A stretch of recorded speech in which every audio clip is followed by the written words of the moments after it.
But before we go into growth, you mentioned Venice, that you were a specialist in Venice. How did you tap into that market? Just, hey, I'm going to be the specialist here in Venice. I'm curious about that. How does somebody tap into a neighborhood? Yeah, it's a choice to tap in. How do you identify that neighborhood is the first step. I had started in West LA as my focus because that's what I got assigned at my previous brokerage, and I wasn't passionate about it. And my clients or potential clients don't deserve someone who's not passionate about that neighborhood. So I stepped back and I looked around and I said, where am I really passionate about the West Side? And I spent a few weekends like driving around and really feeling like, where am I excited to look at this real estate? Where's product that like I am curious about? Because it does no good if you look at something and you have no curiosity. So as I drove through Venice and I saw this incredible dynamic of artistry met technology, met long-term residents to this new demographic moving in, it was around 2012 I started saying, I'm really excited about what's happening here. There's a unique energy. When Snapchat hadn't even moved into the neighborhood yet, but we were starting to feel some like new energy in that neighborhood. And as an agent, I looked and I said, that's a pipeline I'm excited in.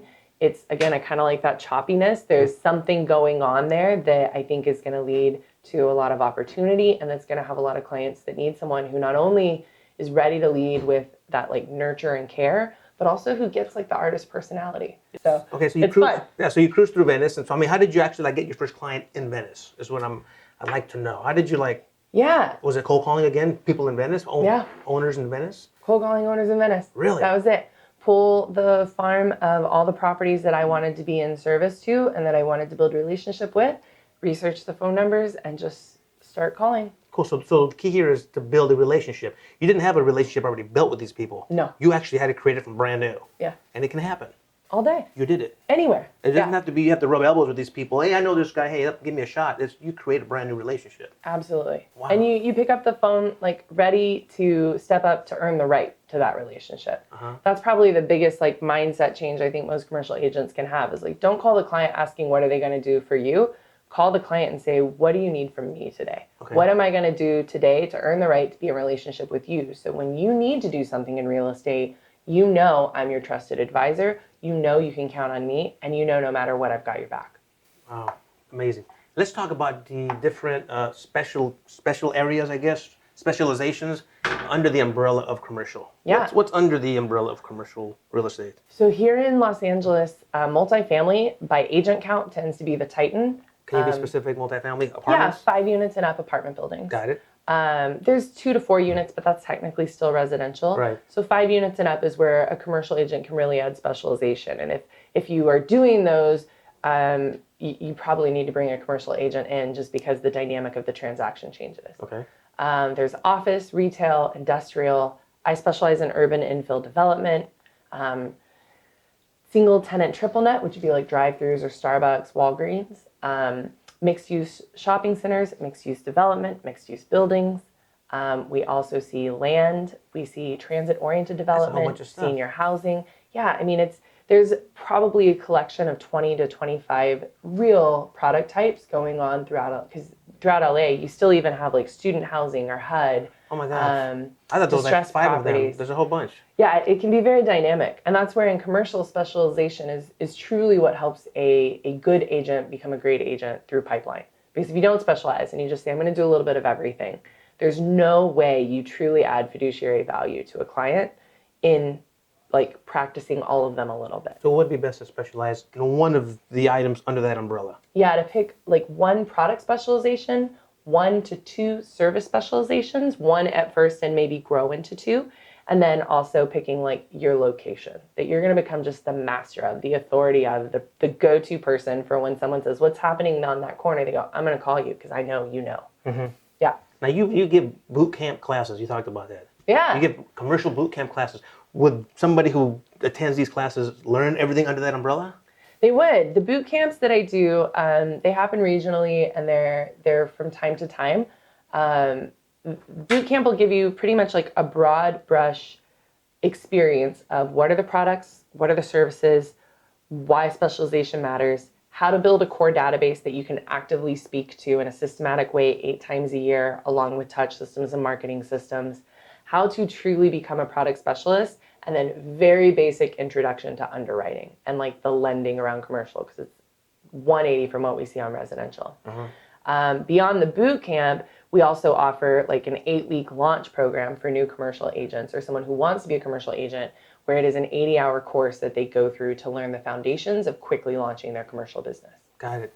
Let's talk about the affiliates you personally are associated with. Because I Yeah. know you are. You're not just doing real estate here in the office. You're also affiliated with real estate groups outside the office in the community. Yeah. Which are those? So real estate groups would be, I mean, I'm a member of ICSC.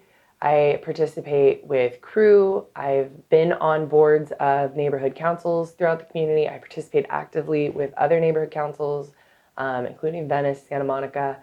I participate in the downtown Santa Monica Business District. Busy. So that's like from the client-facing side, like what am I doing to be involved with the community to really add value to my client's experience? That's the reason I'm asking. So is there a reason why you are so involved in these organizations? Can't authentically be an expert if you're not. Got it. Yeah. Amazing. And so through doing those, I'm able to create value for my clients by they don't have to show up to them.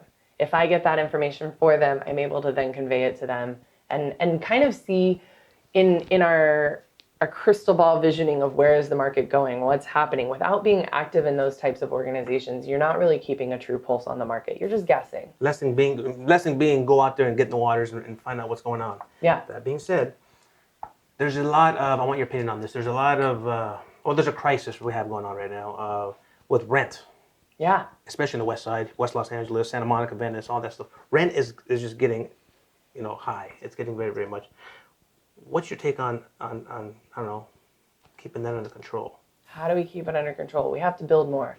We'll never rent control ourselves out of the problem that we're in. We have to build more what? More apartments. Okay. More units, and have more creativity around the units that we create. So I actually just talked with the Argonaut last week about this, and so I read the article. That's what I'm asking. Right now we've got these very like cookie cutter expectations of like what a apartment unit should be, how we should be building them, and who we should be building them for. And with younger generations moving into Los Angeles, millennials getting into the rental market, the housing desires have changed a little bit.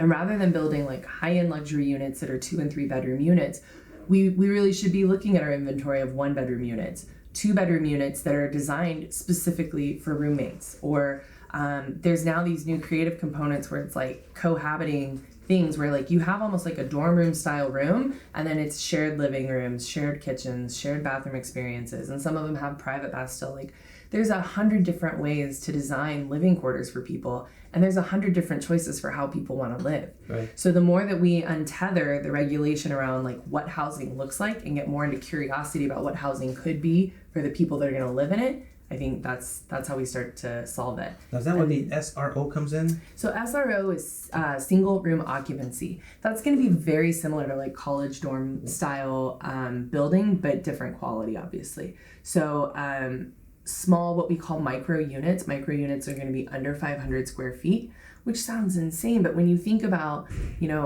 I'll use Hulu as an example. You think about someone who works for Hulu, they go to work, they have a full commercial kitchen that they can be at play with, like fully stocked all the time. They've got game rooms, they've got lounge areas, and Hulu has all that because they want them to be there as much as possible.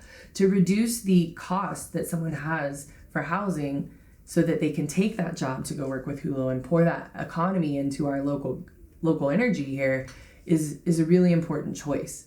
Because they don't need everything in a traditional apartment that maybe we would have needed 5 years ago or 10 years ago. Technology's enabled us to need less from our homes and to be able to think differently about how we work with them. Now, that's not saying everyone works for Hulu, right? We still need that traditional housing, that traditional model for the people who want that.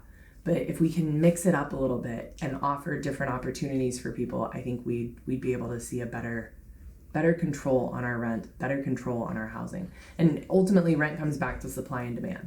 If we have more housing available, the demand is going to come down because the supply has gone up. So the only way we get rent under control is no community rent controls in has actually brought down the cost of rent. The market rent continues to climb. The only ones that benefit are the ones who choose to never move. Santa Monica is a great example of where that's actually gone astray sometimes, because you have someone who economically never needed to increase to keep up with the market. And so now they're somewhat trapped where they are, whether they want to move or not, Right. because they don't have the income, the savings, the like foundations or the structure to be able to change that reality for themselves.